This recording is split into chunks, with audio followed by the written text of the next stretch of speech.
अब हम यहाँ पर प्रश्नावली 1.3 का उदाहरण नंबर 9 सॉल्व करेंगे, जो कि प्रमेय 1.4 के जैसा ही है, सेम टू सेम।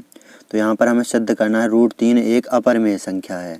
तो प्रश्नावली 1.3 के भी सभी प्रश्न इसी तरह हैं बिल्कुल जिस प्रकार यह प्रश्न है। अंत तक देखना, वीडियो अच्छी तरह से समझ में आ जाएगा आपको।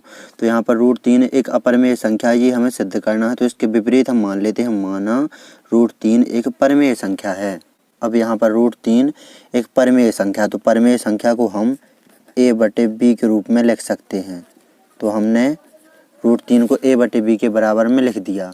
अब यहाँ पर a और b पूर्णांक हैं तथा किसी परिमेय संख्या a/b का हर जो है वह शून्य नहीं हो सकता है। तो यहाँ पर a और b पूर्णांक हैं तथा b बराबर नहीं है 0। किसी परिमेय संख्या का हर 0 नहीं हो सकता है। और a और b में एक के अतिरिक्त कोई उभयनिष्ठ गुणनखंड नहीं है, ये भी परिभाषा है।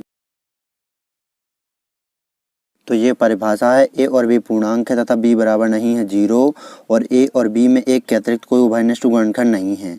जो ये बात है, a और b में एक के अतिरिक्त कोई उभयनिष्ठ गुणनखंड नहीं है, ये जब हम आगे सॉल्व करेंगे तो ये चीज़ गलत हो जाएगी, गलत सिद्ध हो जाएगी। a और b में एक के अतिरिक्त भी कोई और उभयनिष्ठ गुणनखंड निकल आएगा। तो यहाँ पर जो √3 एक परिमेय संख्या है हमने माना है, ये गलत हो जाएगा, त्रुटिपूर्ण कल्पना के कारण हो जाएगा। जब हम आगे सॉल्व करेंगे तो a और b में एक के अतिरिक्त कोई उभयनिष्ठ गुणनखंड निकल आएगा। तो यहाँ पर सॉल्व करते हैं, तो त्रियक गुणा करेंगे तो b का गुणा √3 में होगा, तो हो जाएगा √3 × b और बराबर में बचेगा ये a।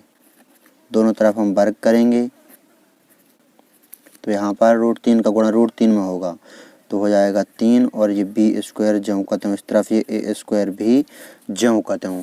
अब यहाँ पर देखेंगे हम, तो यहाँ पर जो 3 बराबर को उस तरफ पक्षांतरित कर देंगे तो इस प्रकार हो जाएगा, यहाँ पर b² बराबर a² बटे 3। तो यहाँ पर ये 3 a² को विभाजित कर रहा है, तभी b² आ रहा है। तो यहाँ पर हम लिख सकते हैं 3 a² को विभाजित करता है। अब यहाँ पर 3 a² को विभाजित करता है तो 3 a को भी विभाजित करेगा। ये है प्रमेय 1.3। यदि मान लीजिए संख्या होती यहाँ पर p, यदि संख्या p a² को विभाजित करती है तो p a को भी विभाजित करेगी। ये है प्रमेय 1.3। तो यहाँ पर 3 a² को विभाजित करता है तो 3 a को भी विभाजित करेगा। अब 3 a को विभाजित करता है तो 3 a का एक उभयनिष्ठ गुणनखंड है। तो यहाँ पर देखेंगे शर्त a और b में एक के अतिरिक्त कोई उभयनिष्ठ गुणनखंड नहीं है। तो यहाँ पर a का तो एक उभयनिष्ठ गुणनखंड निकल आया है। जब हम आगे सॉल्व करेंगे तो b का भी एक उभयनिष्ठ गुणनखंड निकल आएगा। तो ये शर्त जो a और b में एक के अतिरिक्त कोई उभयनिष्ठ गुणनखंड नहीं है, ये गलत हो जाएगी। तो यहाँ पर 3 a का एक उभयनिष्ठ गुणनखंड से मान लेते हैं हम शर्त 1 समीकरण 1, बीच में लाइन खींचेंगे, आगे सॉल्व करेंगे। अब हम यहाँ पर मान लेते हैं, माना a बराबर 3 के। ये इस प्रकार हम सभी प्रश्नों में मानते हैं। जो यहाँ पर जितनी संख्या हो वही संख्या मान लेते हैं k के साथ a बराबर। तो यहाँ पर अब इस स्थिति में मान रखेंगे a का, तो यहाँ पर 3b² ये ज्यों का त्यों बराबर a की जगह पर a का मान 3k और इसका वर्ग कर देंगे, क्योंकि यहाँ पर a का वर्ग है तो a के मान का वर्ग कर देंगे यहाँ पर। अब यहाँ पर 3b² इस तरफ ये ज्यों का त्यों बराबर 3k का वर्ग। इसको हम इस प्रकार लिख सकते हैं 3 × 3 × k²। अब यहाँ पर 3 से 3 कैंसिल, तो यहाँ बचेगा 3k², इस तरफ लिख लेते हैं इसे, और इस तरफ बचेगा ये b²। अब यहाँ पर इसी प्रकार की स्थिति बन गई है। यहाँ पर 3 a² को विभाजित करता था, यहाँ पर 3 b² को विभाजित करता है। कुछ इस प्रकार दिखा देता हूँ मैं आपको कि यहाँ पर जो 3 है गुणा में, बराबर को उस तरफ पक्षांतरित कर देंगे तो भाग में पहुँच जाएगा। तो इस तरफ बचेगा k² बराबर b² बटे में आ जाएगा यहाँ पर ये 3। तो यहाँ पर ये 3 b² को विभाजित करता है। अब यहाँ पर 3 b² को विभाजित करता है तो 3 b को भी विभाजित करेगा प्रमेय 1.3 से। जैसा कि यहाँ पर 3 a² को विभाजित करता है तो 3 a को भी विभाजित करेगा।